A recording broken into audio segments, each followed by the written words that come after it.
very much for joining us for another Pulse Beat episode sponsored by Cardio Miracle.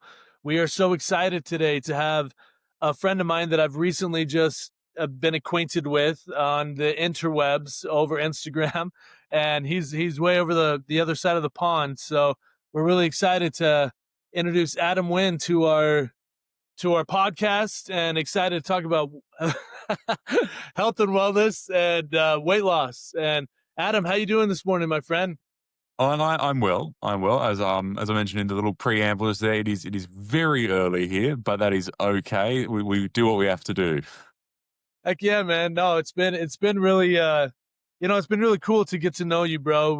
I've been posting on Instagram, been posting my story about my weight loss journey and how I go out every day. I run 5 miles with a weighted vest, and I do weights and everything. And then Adam hit me up and he goes, "Hey, we have a similar journey." And so he calls me through Instagram, and we just start chatting and we hit it off. And so I was like, I got to get you on, man. We got to talk about your journey. So here we are. It's pretty exciting. It is. And it wasn't. It was very impromptu because I think at the time I called you, I was in the middle of walking my equivalent. I do a 6K walk every afternoon, and I was messaging on Instagram, and I'm like, I don't want to walk a message. I thought, you know what, let's give it a shot. I'll just give you a call, give this random bloke a call. Never spoken to him in my life. Don't know who he is. I think we ended up talking for about 20 minutes and just a real surface level conversation. But even in that 20 minutes, it was pretty clear that we had some similarities that were worth exploring. So no, it was really good. It was really good to use the internet for what it was intended for, which was a connection. Connecting, man, for real.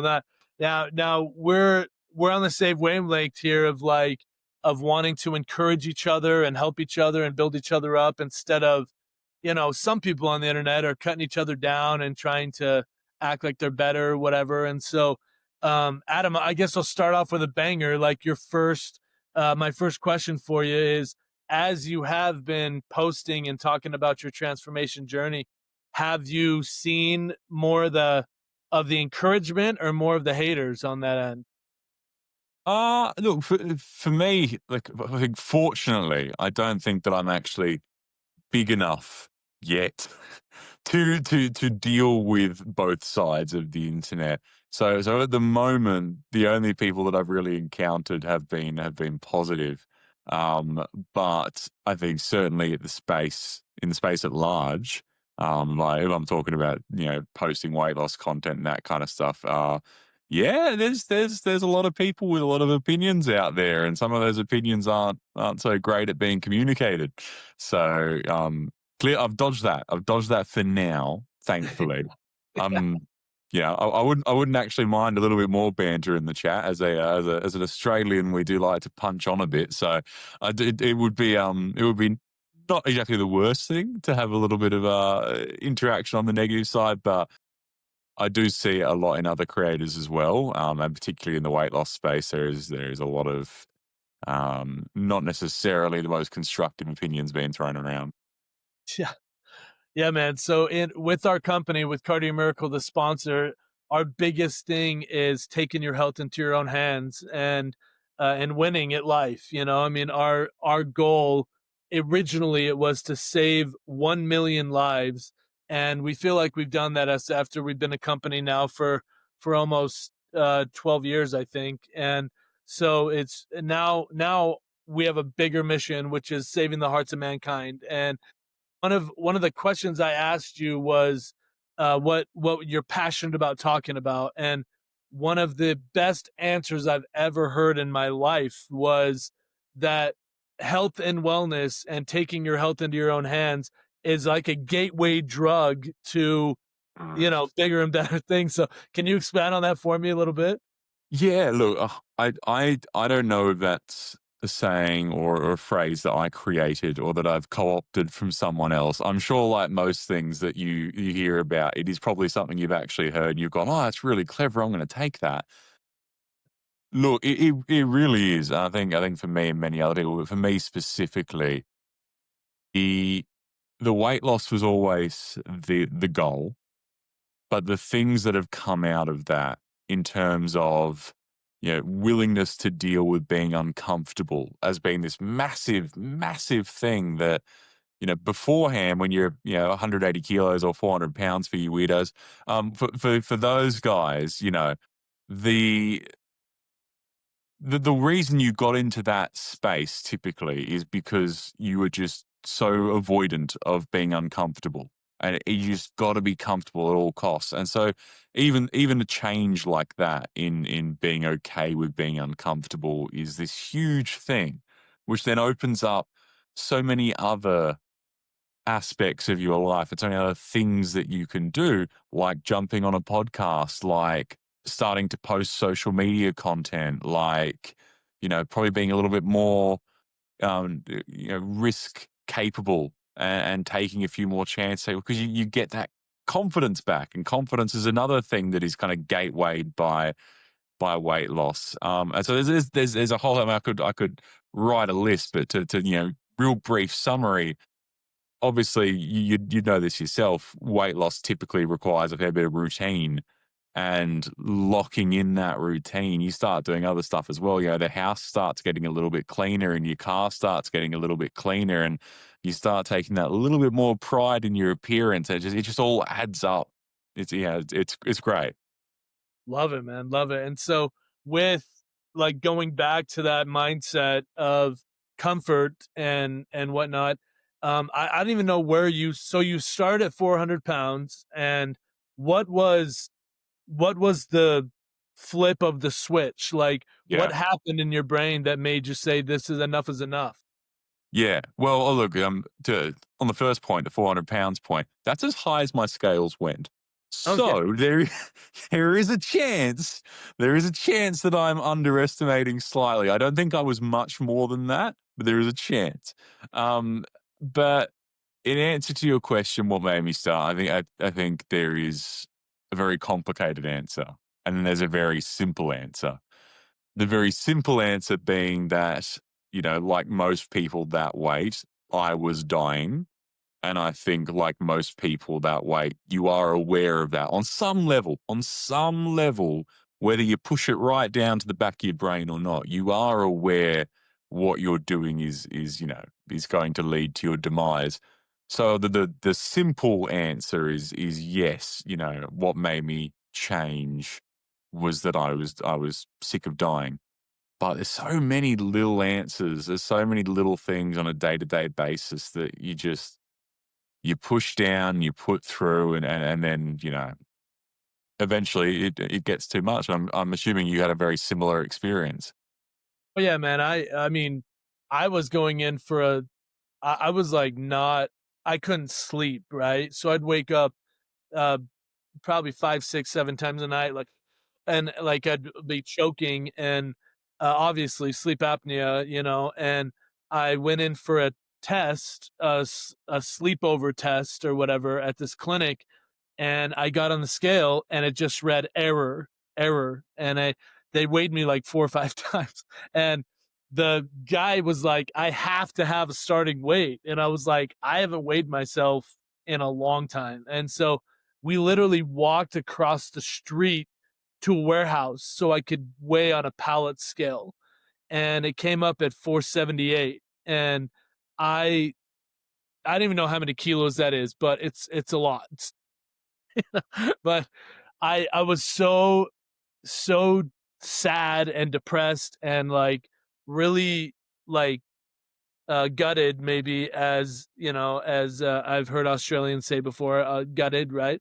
And Yeah, so you got yeah, I just I didn't know, like, I was in this gown, it was huge, and he had to tie, like, 3 gowns together for that to fit me, and I went across the street again, and I took the test, and I was sleeping, and he said he came into my room 8 times to keep turning up the oxygen, and he said, "Even at the top oxygen, I thought you were gonna die on my table because you were dipping below 40% all night." He's yikes. like, "If you don't get this under control, you're you're gonna die." I mean, I was 39 years old, man. I was 30, 38, 39. I can't remember, but I was like man, I gotta take my health. I'm representing a heart supplement. I've got to do it, you know. So that was my final enough was Yeah. enough. You know? So but after getting kicked out of a all you can eat buffet after my 10th plate, they're like, "Sir, you gotta save some for the people." So, Send us broke. No, look, it's interesting because obviously that's kind of like a really top level. You know, it's a big thing that happened that yeah. kind of forced that domino to fall. But you know, I can't speak for you, but for myself, it was the culmination of stuff like not being able to tie my shoelaces up without having to take a breath. It was, constantly having to hold a pillow over myself when I'm sitting in a public space because subconsciously I'm like, oh, this is going to make me look less fat somehow. And it was a bunch of stuff like that. Like one of the main ones is I went on a holiday. Oh, yeah, if I can fix this up. Every time I sit down, Yeah, I go, yeah, yeah. yeah, yeah, yeah, yeah. Yeah, I went on holidays, and we were staying at a hotel. It's quite cheap, quite a budget hotel. And this might be a little bit too much information for the podcast, but we're going to share it anyway. So they had, as most cheap hotels do, a really tiny toilet space, and I couldn't fit properly. And that was like this like weird little, like, it shouldn't have been that big a deal, but there was that like, oh my god, like I can't fit properly on this toilet.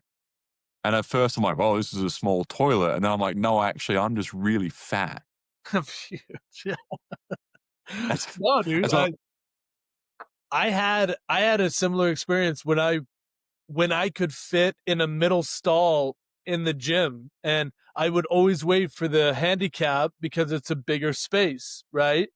And so I one day I went into the middle stall and sat down on the toilet and I was like, I can move, I can fit, I can reach for things that I couldn't, like, literally in the past I'd be like, I can't do this. And I would just wait for the handicap stall or whatever. And so anyway, dude, the little things like that are huge, bro. I mean, Mhm. not even thinking about even the thought of using a toilet on an airplane, Yeah, gave me crazy anxiety when I was, and even fitting into the seat without the use of an extender was, and I had a walk of shame. I got kicked off a flight because I couldn't even buckle with an extender, bro.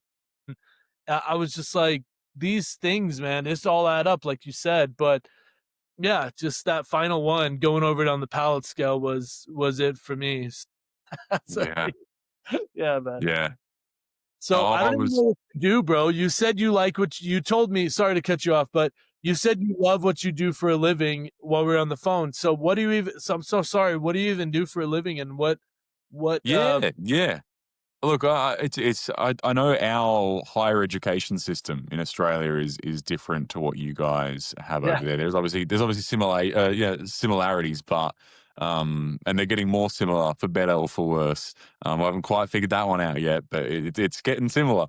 So I work in our university system, which would be the same as, I'm assuming, your college system, so young adult education.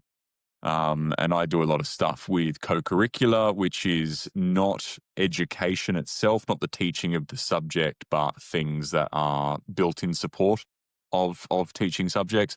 So for me, it's employability skills, and it's like resume writing, cover letter writing, workshops, getting industry engagement and employment. Different employers from around the state and country to come in and talk to students.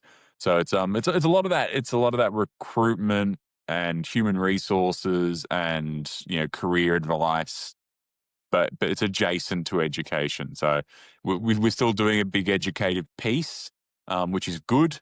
But I'm not like teaching math and science and social engineering and any of that you know, weird yeah. stuff. So I'm not a teacher. Sure, but you're teaching, you're showing people how to be more effective with their putting themselves out. So, do you have like consistent classes, or do you have different students all the time? Yeah, we do. Like I'll host. essentially a workshop where I'll walk students through, the different stages of the employment cycle from application to all the way through to interview and all that sort of stuff. And you do get repeat customers, and some of them, are there because they really listen and they want to learn more, and some of them are there because they're not quite getting it. Sure. So, so, it's it. What I'm getting at, sorry, what I'm getting at is like, did people like think that you were someone different when they didn't see you for a while, or if they came back or whatever? Oh, yeah. Yeah, yeah, yeah. So students, not so much. I've had a few students be like, "Oh my God, you're the same person." And I'm like, "Yes, yes, I am." It's more staff, and I'm not sure if you can relate to this, but the organization I work with is very large, very large. Well, I say very large. Obviously, you guys over there have got stuff like Amazon and Microsoft and Google, and we don't have that here. We've got, a fish and chip shop. But, there's, when you've got 500, 600 plus staff members in an organization, it's very possible to not see someone for many, many months. And there are people who thought I was a new staff member because they hadn't seen me for 6 months, and I've grown a beard and I've lost 60 kilos. So, it's a big difference. It's huge. That's huge, man. Yeah, like I reconnected with one of our old customers that I haven't seen for like 2 years maybe, and I just recently got married a couple weeks ago, and I sent her over my wedding pictures, and she goes, "Who is this person you're sending me a picture of?" And I'm like, "That's me, Pat." And she goes, "That is not you." I said, "Yes, it is." And because I used to have hair and and whatever, and so, but it was like my hairline started about back here. That's why when you logged on this morning, I was about to say, "Man, I'm so jealous of your hairline, bro." But it's Yeah. so true. It's such a good feeling, isn't it? When people are like, dude, you look a different person. Like, isn't that like such a wonderful feeling? Like, It's a hard one because you're like, "Nah, no, I'm not," and then you're like, "Actually, yeah, kinda." Like, it's this constant. I don't know about you, I have a constant dialogue with myself, and it's like, half the time it's, I'm still that person. That is still me, I have not changed, and the other half the time you're like, "Wow, I'm a completely different human being. None of the same rules apply to me." At this, like, it's this weird kind of spiritual, mental kind of game that you play with yourself where you're aware that you are that same person. On some level, you haven't changed really. Like, yeah, some behaviors have changed. Yeah, some, physical appearance has changed, but the man in here is still the same man, but then also he's not. And that's kind of a hard thing to wrap your head around. yeah. So through this journey, what would be the number one reason that you would think that people would want to take their health into their own hands? It's kind of an obvious question, but I want to hear your take on it. Yeah, you say obvious question, but I would actually question that because your base instinct would say, oh, to make themselves healthier. But of course, a lot of people do a lot of things that go against making themselves healthier. Drinking, smoking, partying, alcohol, getting up at 5:40 in the morning for a podcast. There's a lot of things that people do that aren't necessarily great for their health. I would wager the number one reason is appearance. To be honest with you, like, obviously it's connected to health, but that first thing that gets a lot of people across the line is that they're sick of looking the way that they look.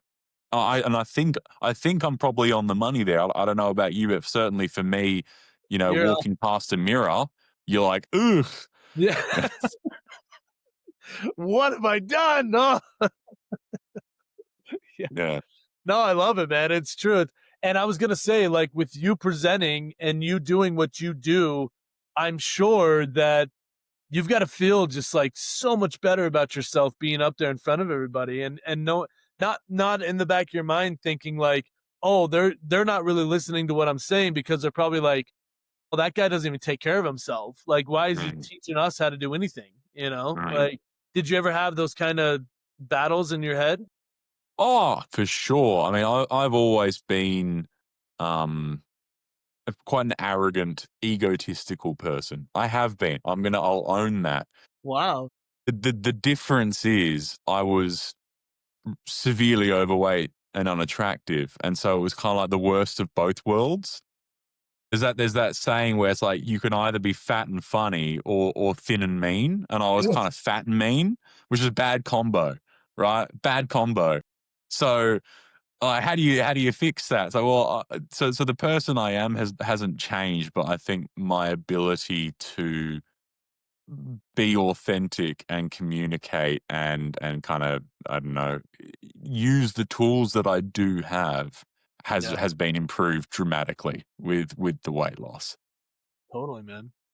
And so let's talk about your diet a little bit. How do you how do you do that with diet and everything? Because I've seen your workouts and they're intense, man. I love it. But with your diet, are you bringing your food with you? Are you pre-packing? Like what do you do usually? Yeah, yeah, yeah. So this is a big one for me. It's probably my kind of number one thing that I want to talk about, haven't talked about much yet. I firmly believe that restricting yourself is not the same as control, right? If you are omitting things from a diet, if you are saying I'm not going to eat these things, I don't actually think that that is exercising self control, which might be a bit of a hot take, but I don't think it is. So the what I eat never changed.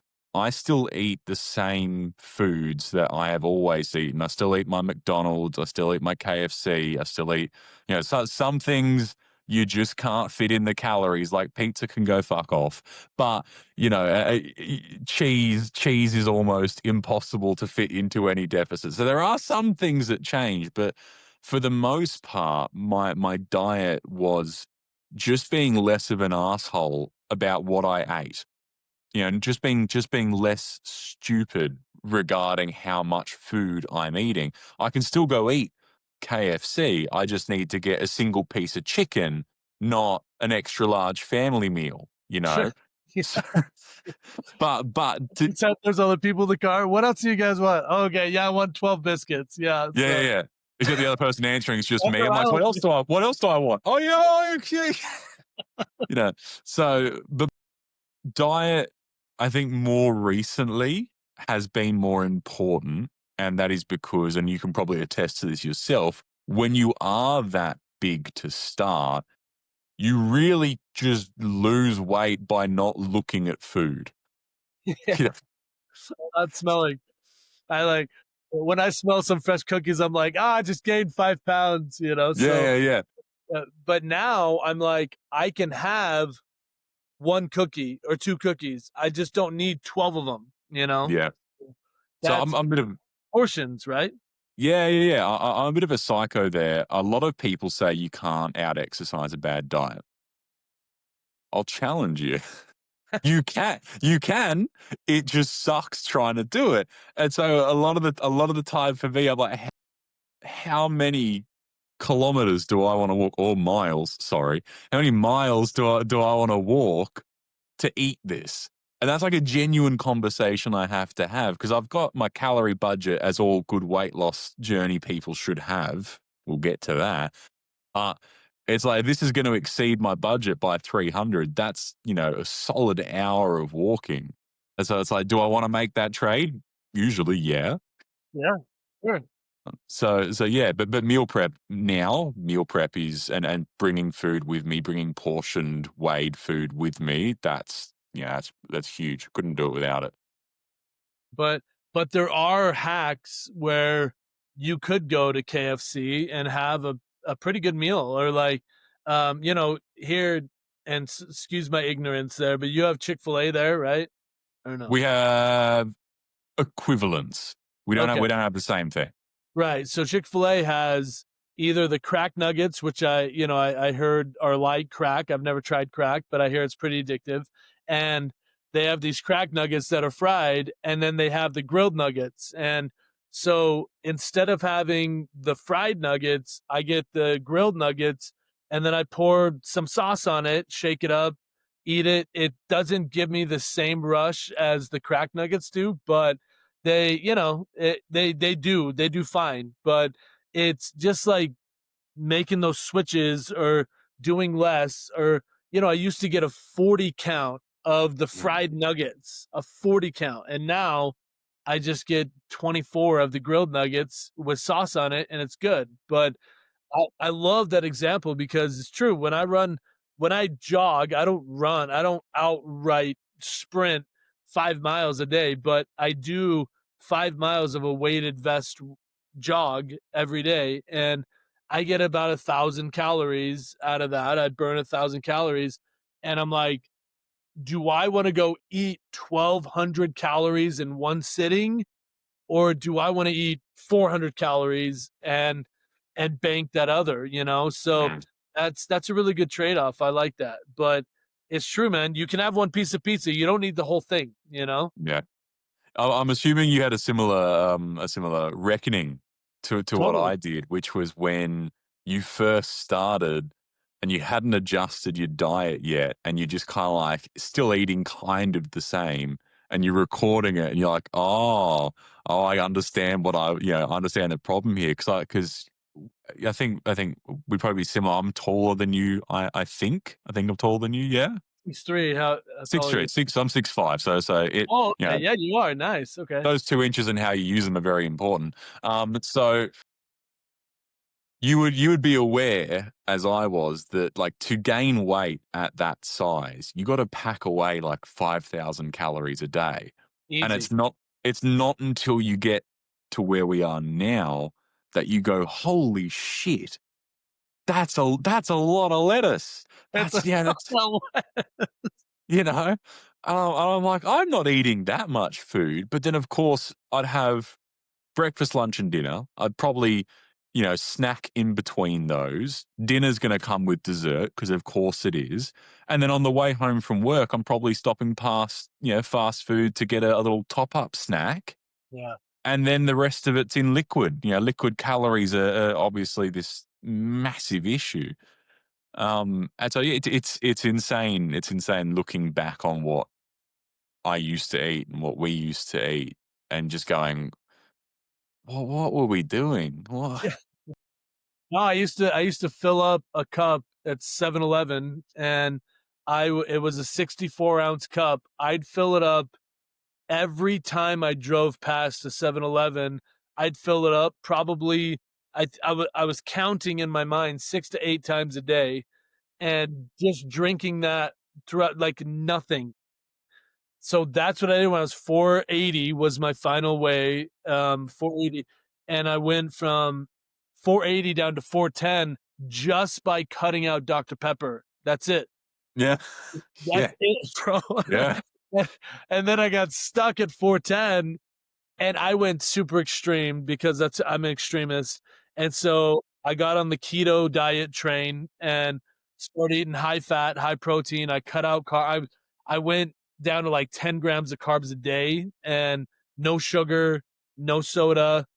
And I went from 410 down to 280. And now I'm kind of stuck at 280, which is fine for me, but now I've got to cut it even more because I transitioned back from keto to normal eating so I didn't have to pack my bratwurst everywhere. So That's a euphemism, yeah? yeah, yeah, yeah. But there's a family friendly show. so so I would go to family parties and I'd bring seriously 2 12 packs of bratwurst with me and just cook them on the whatever and in the air fryer. And now I go and I eat normal food and I'm eating carbs again and whatever. And now I'm stuck at 280 again. And so I've got to cut my calories. Probably I'm doing like 2,600 calories a day, 260 grams of protein, Yep. 80 grams of carbs, 80 grams of fat. And now I've got to adjust that probably to get down to 250, is my next Yeah. goal. Yeah. you know. Yeah. So, but you're around like are you around like 240 right now or something? Where are you? Yeah, yeah. I'm around 240 and I'm consistently dropping, roughly 2.5 pounds or a kilo a week and have been since I started. My deficit's probably a little bit more extreme. I think I'm probably at 1800, Okay. which at my height is still quite an aggressive cut. Yeah. Yeah, man. Still aggressive cut. And that's with exercise on top of that. And but what that gives me is the freedom to not count everything, and I don't advocate for that. I'm not saying that's a clever idea. I think you should count everything, but at the same time, it does allow me that little bit of flexibility that I'm like, oh, if I really want to, grab that cheeseburger, really want to grab that ice cream, I can. I just, I just need to make like a very slight modification. Whereas if you're set to 2,500 and you're eating 2,500, suddenly that little extra treat, you're like, whoa, that's a big decision as to whether or not you can eat that or not. Yeah. So for me, I think I enjoy the slight bit of extra torture that comes with a bigger deficit, because what it allows me to do is be a little bit less restrictive in terms of controlling my intake. But that just works for me. What works for other people works for other people as well. Love it, man. Love it. What's the end goal for you? And if you could convert it into pounds, that's helpful for us over here. Yeah, yeah, yeah. I'll try. So what's the end goal? I don't know if you know of Henry Cavill, but it looks something like that. Oh, yeah. I mean, who's not? Who doesn't Yeah, have yeah, yeah. So I looked him. I'm like, how old's Henry Cavill? And it was like 44 or something. I'm like, yeah, I can do that. I got time. I got time. What's that? 10 years? I got time. Yeah, yeah, for sure, for sure. So that's the end goal is looking something like that. heck yeah. Pounds wise, oh, I don't think realistically I'm getting any lighter than 210. Yeah. Well, 210, I mean, at 6'5", would that be a little dangerous or no? Is that good for 6'5"? That's a hard one because like me, I'm sure you've been to the doctors and you've seen, what constitutes a healthy body weight and what is realistic is probably a little bit, not a little bit mismatched. I think for me, Totally. um, my ideal body weight is probably, might even be closer to 200. But what I would need to do and maintain to be that is just simply not worth it for Yeah. me. Yeah. Right now, obviously. Yeah. Yeah. So I think 210, that'd be what, another 15 15 odd kilos down from what I am now, which would put me, sub 100 kilos in upside down language. Yeah. And that, that is achievable. Is it achievable with my other goal, which is to get absolutely massive? Maybe, Yeah. maybe.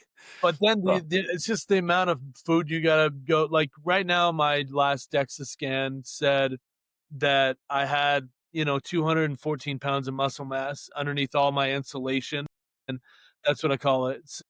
But it says for me not to be obese as a 6'3" human, I'd have to be 180, and I'm like, I don't wanna be 180, that I would just feel like I'd be like, I would be like people would be like, "Do you have cancer? Like, what's wrong?" mhm, And I wanna be fit, but I wanna have that inner Hulk if I need it, and yeah. I don't know, I like that. I've always been known as, like, the strong guy or whatever, the strong man, and that's why I got up to almost 500 pounds, because I was competing in strongman. I was flipping telephone poles and I was lifting cars, and people thought it was cool when I was in my 20s and 30s, and Mm, now I'm in my 40s, and they're like, "Dude, you gotta be around, you gotta be around for a while." So, it's like, I wanna be around for my kids and whatnot, and so yeah, that's always a goal for me. I want to maintain the muscle, but I also want to get the body fat down. And and do all that. Do you do that? Do you do those like have you heard of the DEXA scans or whatever? Like, Yep. okay, Yeah. No, heard of it. Don't do any of it. It is all by eyes.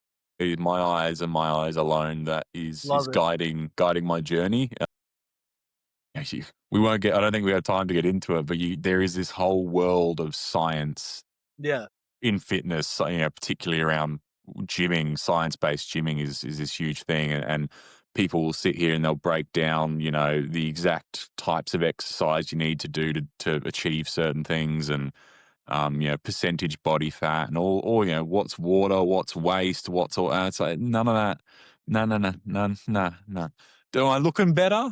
Yeah. Okay. We're good. We're good. yeah. No, I love it, man. It's all in the eye of the beholder as well. I mean, I've told myself that I wanted to look in the mirror and be proud of what I saw. And I can't even tell you that I'm there yet. And and I'm down 200 pounds. And it's like, I got to keep going until I can really look at myself and be like, and I'm proud of what I've done. Like I put on my videos and whatever, and it's cool to see me in those shirts that came up to here, with my belly, and now they're flowing on me. Like that's awesome. But Mm. it's we have such a skewed kind of view of what we want to look like, and I mean, I watched this Limitless show with Chris Hemsworth, and I was talking to this guy the other day about breath work and everything, and how important that is for like stress and awareness and whatnot. And I said to him, I was like, this guy Chris Hemsworth worth $150 million, and he's like, how can I get my mind right? And I was just like, dude, I thought if I looked like Thor, if I looked like that, I wouldn't have any problems. But we obviously do. you Yeah. know? And so yeah, man, Adam, I gotta ask, man, like, in all of this journey for you, has there ever been like a belief that you have come across that now you look at and you're like, that was complete BS? And I don't know why I went with that for so long. Like, have you Yeah. seen anything like that? Yeah. I don't know if it's a belief. We'll call it a belief. It Yeah. certainly, it certainly is a mantra. We'll use that word. Okay. Fat and happy. It ain't real, man. And I can tell you as someone who regularly said, "Oh, I'm fat and happy." Yeah. Yeah. That's just pure cope. It is cope. Yeah. And people will look you dead in the eye and they'll go, "Oh, I'm fat and happy. I'm fat and happy." It's like, yeah, hey, yep. And then you're like, if you could click your fingers and magically drop 100 pounds, would you? Of course they would. They might say they won't because they need to maintain the illusion, but of course they would. Yeah. Of course they would. Yeah. And I told myself that a lot. I told myself, the belief that I had was that I didn't care what other people thought. That was a big one. So I told myself every day, I don't care. I don't care what people think of me. Of course I do. Of course I do. I'm fat and happy. No. Yeah, man. So those beliefs were a big one. But man, the amount of kind of misinformation that's all around on the old weight loss front on the internet, you see a lot of people that throw out some stuff that really doesn't take a whole lot of research to To debunk. Yeah. no, no, like metabolic adjustment or starvation mode. It's like, oh really, okay. So if you just stopped eating for a month, your body would, it's like, no, you die. Starvation mode isn't real. There's I know. It's wild, but and what's wild for me is every everyone that I know has become a fitness expert when I was eating keto, and I'd wake up in the middle of the night starving because I was intermittent fasting, and I would drink MCT oil or avocado oil and for straight from the bottle, and that would keep me in ketosis. But I was in ketosis for 2 years, man. I'd test my blood and everything, um and I was just melting fat, and I was burning fat 24/7. And now I'm trying to have more of a balanced life so that when I do go out with my wonderful wife that I've been married to for 2 weeks now, like, I can Congratulations, by have the way. I thanks, man. Um, but I held myself to this higher level, and then I found her, and I was, like, so grateful, excuse me, that I was able to hold myself to that higher level so that I could level up and find someone at that same Yeah, level. But now when she wants to go out for some ice cream, I can go out for some ice cream, you know, and that would have thrown me out of ketosis in the past, but now I can just work it into my macros and my diet, you know, my lifestyle. So in closing, what else is there that I've missed that we can talk about, do you think, Adam? oh, look, I think there's probably a million different things that we could cover off. I think we'll stay on the point of I guess things that I've heard that have turned out to be not true, or things that we've seen. And the big one for me is how many people, like, people will view something like keto, eating too much protein. Oh, it's bad for your liver. Or you'll go, oh, you drink sugar free soft drink, but don't you know that that causes cancer? And it's this really interesting thing, because the number one secondary aging or comorbidity that you can have is being overweight. It ruins everything. And likewise, losing weight, no matter what illness you have, chronic or otherwise, there is no illness that is not, improved with weight loss. Even things like Crohn's and other, you know, degenerative, chronic illnesses, that they get less problematic with weight loss. And it's amazing watching people who will say, oh, you don't do this. That's unhealthy to be in that steep of a deficit, or it's unhealthy to drink sugar free soft drinks. It's like, yeah, it is, but it's a lot less unhealthy than being 400 pounds, Yeah. right? 100%. And I told people all the time, I'd be like, where were you when I was 480? You know, like when I was 480, you were like, have another slice or have another donut. And now they're like, what? You don't eat that? And I'm like, yeah, I do. I choose not to. It's man, it's been such a freaking honor to have you on here, dude. It's been so fun to chat with you and laugh with you and everything, man. And I'm so seriously, I don't know how much this means because I know we just met, but I'm so proud of you, dude. Like you've taken Oh, your look, health man. in your own hands and you've done it, man. So Yeah. No, look, I appreciate that. I'm, as I said, I think we've got a lot of similarities in our journey, and I think that through a longer period of time that we're going to be able to really, keep each other in check and push each other. And it's like our old fashioned pen pal system, but it's in the digital age now. So I'll be your weight loss pen pal, man. yeah, sounds good. Well, we're gonna get Adam a care package. We're gonna send him some Cardio Miracle. Really excited about this. This has been the pinnacle of my weight loss because it helps me recover from my workouts. It helps me go every single day, helps me have that motivation. It increases blood flow, healthy blood flow, so that once you are feeling down or you're feeling depressed or whatnot, that you have those vitamin D levels, the happy drugs, you know, so that you can make sure to get out every day and go do your thing, man. So, I want to talk about your challenge. One last thing. So, tell us about your challenge on Instagram and what you're doing with that. Oh, this might backfire because if more people engage in the challenge, the regret will increase. But currently, I'm walking 1 kilometer or 0.6 miles for every new follower I get this month. I think I've racked up a debt of about 7 kilometers, or 4 miles so far.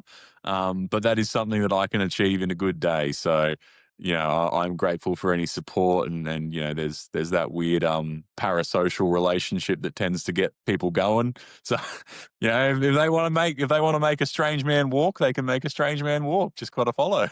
Heck yeah, man. Tell us your Instagram handle. So it is Adam W 2.0 with a little line underneath it. And that's kind of self-explanatory. I was one, and now I am number two. So it's a new me, new me. Heck yeah, man. I love it. And that's what I did. I had a whole Instagram, whatever, and then I changed it to the transformed J Hugh. And people are telling me I should probably change it back to something else because people go, "Why are you transformed Jew?" And I'm like, no, I'm transformed J Hugh. You got the beers. Yeah. Was the transformation losing the hair, or was Yeah, dude, the it was. You saw me in that video with the hair, bro. It was bad. No, Uh, I'm excited for the cardio miracle to arrive as well, very much so. I'm always on the hunt for good, supplements and good things to help, particularly now with the gym that I'm doing. So no, I'm very excited to get my hands on that one. Heck yeah, man. Yeah, we're really excited to send it to you. And thanks again for being on here. And we'll do a follow up in a couple months and see how you're feeling and see how your journey progresses. And hopefully we can get you a couple hundred followers so you have to walk like a madman. Yeah, I'll do it. You'll And you'll see. I'll post receipts. I'll post receipts. I'll do it. heck yeah, bro. Well, thanks so much for taking the time. I hope you get to go back to sleep, take a little nap or something like that. But you're the man. You'll probably go hit the gym, right? Probably, probably, probably. All right, brother. Well, have a great day. Thanks for your time, brother. You too. You too. Have a good one.